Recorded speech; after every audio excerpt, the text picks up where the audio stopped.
Hi, this is Ms. Dutchins, and I'm going to show you how to do the Atlantic slave trade source analysis. So what you're going to do in this assignment is you're going to be looking at a lot of different primary sources, and you're going to be explaining what they mean, summarizing them, giving evidence from them, and so on and so forth. I am going to go over each slide, so just kind of follow along with me, and yeah. All right, so the first thing you're going to do on slide 2 is you're going to answer this question. So it says current estimates are that about 12 million to 12.8 million Africans were shipped across the Atlantic over a span of 400 years. As we study the Atlantic slave trade and the history of enslaved people in America, what can you do to help yourself remember that these were people rather than numbers? At least 5 sentences. So one of the dangers in history is we often look at a lot of numbers. We look at the Holocaust and we think of the number 6 million. We look at enslaved people that were brought over and kidnapped from their own countries and brought over to different countries as just a number, 12 million. We look at people who died in a war and we'll go, okay, it was 100,000. And we have to really remind ourselves as we're studying that these were actual people. And they're not just numbers. Because the idea of a 12 million is really even hard to fathom. Like most of us haven't even seen 12 million of anything. I mean, unless you count sand, as that big of a number. So how do you remind yourself that these were people who experienced this tragic thing in history and are still facing the repercussions to this day of what happened to their ancestors? So just kind of tell me, how do you remind yourself as you're doing this that these are actual people?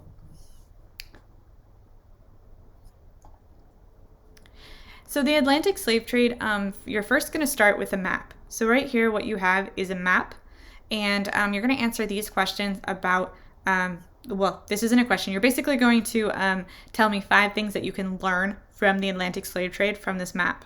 So one of the things that you can learn is you can see how many enslaved people were sent to different areas. Because if you follow the line of where they came from Africa, you'll see that it was, okay, this is 0.3, this was 0.5, this is 4.5 million. We have 2 million, 5 million, 5 million. So it gives you an idea of how many were sent to different places. So you're going to tell me 5 things that you can learn from this map. You can learn locations. You can learn how many were sent. Those are 2 things you can learn. There is a little key right here, and there's also a little information here. The next slide, what you're going to do is you're going to read 2 different sources, so source 1 and source 2, and then you're going to answer the question about those sources. So this one says, what does the author say about how slaves found themselves aboard the slave ship? So how did they find themselves aboard a slave ship? What happened to them? Obviously, people didn't just walk on to a slave ship. Something happened to them to get them to be there. So you're going to describe what happened to that person. And then down here it says, what are 3 things you can learn from the Atlantic slave trade from this primary source? So this is going to tell you about the ships and what was happening on the ships and everything that was going on. So you're going to tell me what are 3 things you can learn from this little blurb right here. And this is a little picture, a drawing of what it may have looked like to the people who were being enslaved on that ship. So then you have source 3 and 4. So they're going to talk about the ship that these people were on. These are people.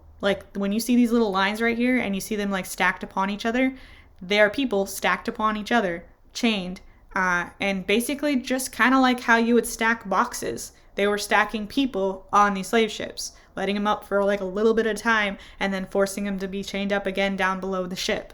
So you're going to read about how they were transported, and then you're also going to read about what they fed them, because that's really important to know, that these people not only suffered losing their families and being kidnapped by people who didn't even speak the same language, but they are they have to endure a traumatic experience on a ship of being chained like cattle or even boxes, like I said, and then they're fed horrible meals. And not only that, then they're shipped into the Americas and the West Indies and the other areas like that, and they are sold like they are property. So you can imagine what kind of traumatic experiences this would cause in a person.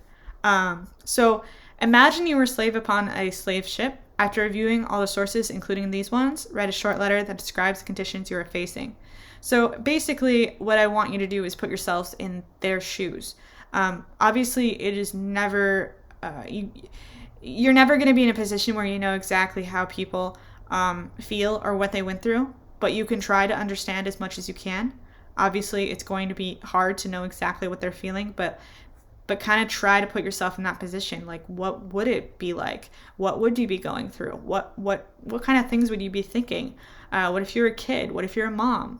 What if you're a dad? Like, all of those things, think about the fact that you don't speak the same language. And so you're just going to give me 5 sentences that describes, like, if you were to put yourself in that position, how would you describe what was happening to you? So slide 6 is kind of just to end this with like a little bit of a more like upbeat note. So February is Black History Month. It should be a part of American history as a whole, but we do have a month that celebrates Black history, along with making sure that we celebrate Black History Month or Black history throughout the year. But this one right here is an extra credit assignment. And so what you're going to do is you have this little like board right here, and you'll have these different people who've made contributions to American history.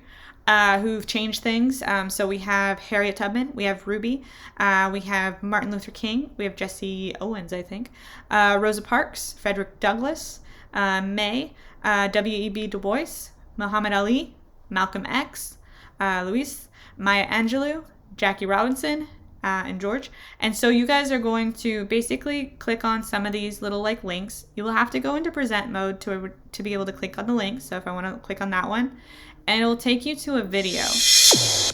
Once you get to the video, you're gonna watch it, and then you're gonna watch as many as you can, or as many as you want, and then after that, then you would just you're gonna write about 2 of those people that you learned about. So you need each person that you write about, you need to have at least 5 sentences for. So you don't have to write about every single person. So you're just gonna pick 2 on this board, and you're going to write like a little summary and why they're important to history in 5 sentences for each person.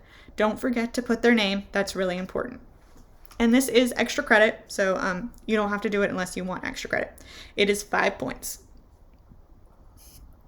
And that 5 points will be added into PowerSchool, so you won't see it on Google Classroom, but you will see it in PowerSchools.